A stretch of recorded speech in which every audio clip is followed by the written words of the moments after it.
Hello friends, this is पायल। आज हम बात करेंगे राष्ट्र निर्माण की चुनौतियों के बारे में और विभाजन के परिणाम क्या क्या थे। सन 1947 के बाद एक बड़ी संख्या में आबादी एक स्थान से दूसरे स्थान जाने को मजबूर हुई। यह स्थानांतरण आकस्मिक, अनियोजित तथा त्रासदी यानी कि संकटों से भरा हुआ था। यह अब तक के ज्ञात सबसे बड़े स्थानांतरणों में से एक था। एक धर्म के समुदाय के लोगों ने दूसरे धर्म के समुदाय के लोगों को बेरहमी से मार डाला। इसके शहर थे कलकत्ता, लाहौर और अमृतसर। और विभाजन के बाद कई लोग अपने घरों से बेघर हो गए, उन्हें शिविरों में ठहरना पड़ा और हजारों की संख्याओं में औरतों को अगवा कर लिया गया, जबरन उन्हें शादी करनी पड़ी और अगवा करने वाले का धर्म भी अपनाना पड़ा। इसके चलते लोगों ने अपने कुल की इज्जत बचाने के लिए अपने घर की बहू बेटियों को मार डाला। कल तक जो लोगों का वतन था, आज वहीं की सरकार या फिर पुलिस उनके साथ बेरुखी का बर्ताव कर रही थी। और भारत और पाकिस्तान के कवि, फिल्म निर्माताओं की कविता और फिल्मों में भी यह हिंसा की नृशंसता देखने को मिलती है। वित्तीय संपदा के साथ साथ टेबल, कुर्सी, टाइपराइटर और पुलिस वाद्य यंत्रों का भी बंटवारा हुआ। 1951 पाकिस्तान के साथ एक बड़ी संख्या में मुस्लिम आबादी पाकिस्तान में चली गई थी, परंतु 1951 में फिर भी 12% मुसलमान थे। मुस्लिम लीग की स्थापना औपनिवेशिक भारत में मुसलमानों के हितों की रक्षा के लिए की गई थी और वे मुसलमानों के लिए एक पाकिस्तान चाहते थे। ऐसे ही कुछ नेता थे जो भारत को हिंदू राष्ट्र बनाना चाहते थे, परंतु हमारे भारतीय नेता इसका समर्थन नहीं करते थे। वे मानते थे कि सभी नागरिकों को बराबर का दर्जा दिया जाना चाहिए। वे धर्मनिरपेक्ष राज्य में विश्वास रखते थे और यह बात हमें संविधान में भी देखने को मिलती है। अब देखते हैं रजवाड़ों का विलय कैसे हुआ। तो ब्रिटिश इंडिया को दो भागों में बांटा गया था। पहला था ब्रिटिश प्रभुत्व वाले इलाके और दूसरा देसी रजवाड़े। देसी रजवाड़ों की संख्या 565 थी। ब्रिटिश प्रभुत्व वाले इलाकों में सीधा ब्रिटिश सरकार का नियंत्रण होता था, जबकि देसी रजवाड़ों में राजा अपने घरेलू मामलों पर शासन करते थे। एक समस्या यह थी कि आज़ादी के साथ ही ब्रिटिश सरकार ने यह घोषणा कर दी थी कि भारत के साथ साथ देसी रजवाड़े भी आज़ाद हो गए हैं। यदि वे चाहें तो भारत या पाकिस्तान में शामिल हो सकते हैं या फिर खुद अपना एक स्वतंत्र राज्य बना सकते हैं।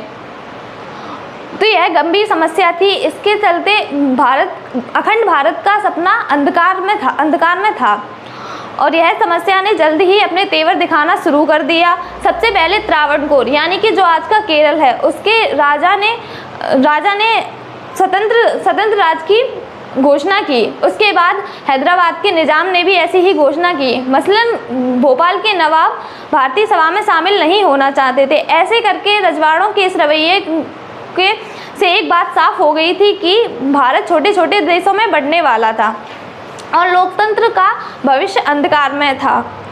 सरकार का इसके प्रति नज़रिया, सरकार ने छोटे बड़े रजवाड़ों के प्रति कड़ा रुख अपनाया, परंतु मुस्लिम लीग ने इसका विरोध किया और वे मानते थे कि रजवाड़ों को अपने मनमर्जी से रास्ता चुनने दिया जाए। उस समय रजवाड़ों के विलय में महत्वपूर्ण भूमिका सरदार वल्लभ भाई पटेल ने निभाई थी। उस समय उड़ीसा में 26 और महाराष्ट्र में 15 छोटे रजवाड़े थे। सौराष्ट्र में 14 बड़े और 119 छोटे रजवाड़े थे। और शांतिपूर्वक बातचीत के जरिए लगभग सभी रजवाड़ों ने भारतीय संविधान में विलय होने का निश्चय किया और एक सहमति पत्र पर हस्ताक्षर किए। उस सहमति पत्र को इंस्ट्रूमेंट ऑफ एक्सेशन कहा जाता था।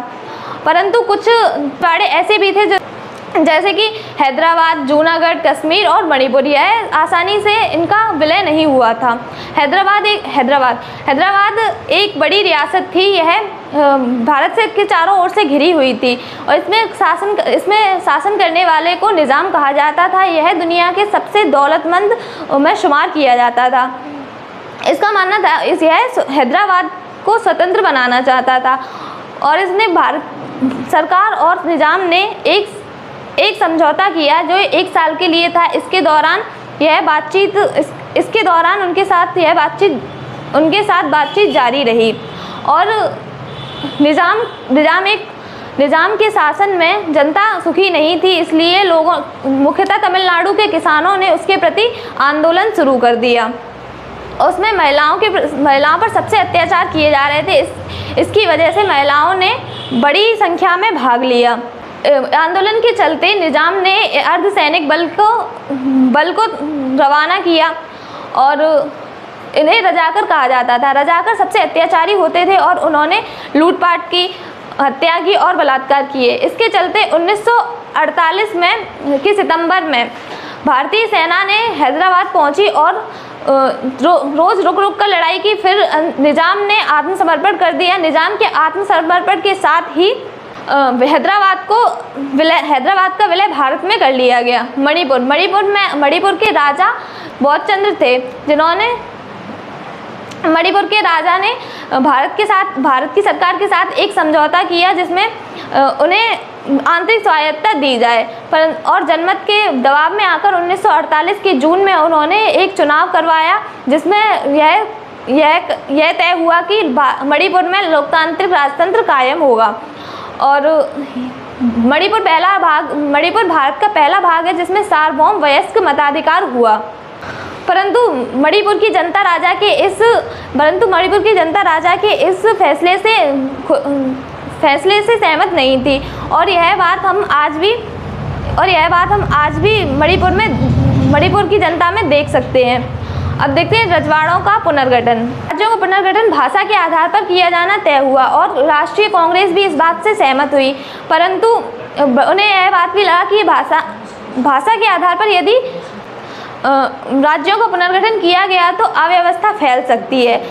और उन्होंने इस बात को नहीं माना कि भाषा के आधार पर राज्यों का गठन किया जाना चाहिए।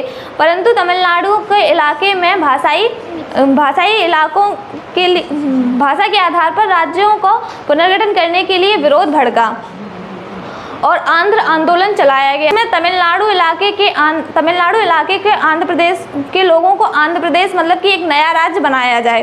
और इसके चलते ही कांग्रेस के नेता दिग्गज गांधीवादी और श्री रामुलु ने भूख हड़ताल की। 56 दिनों की भूख हड़ताल के बाद उनकी मृत्यु हो गई। इसके चलते भारत के प्रधानमंत्री ने आंध्र प्रदेश बनाने की स्वीकृति दे दी और 1953 में राज्य पुनर्गठन आयोग की स्थापना की गई। और एक रिपोर्ट में यह देखा गया कि राज्यों का गठन भाषा के आधार पर ही होना चाहिए और 1956 में इसको स्वीकार कर लिया गया और राज्यों का गठन भाषाओं के आधार पर किया गया। तो आज के लिए इतना ही। मिलते हैं अगले वीडियो में नेक्स्ट टॉपिक के साथ। जय हिंद, जय भारत।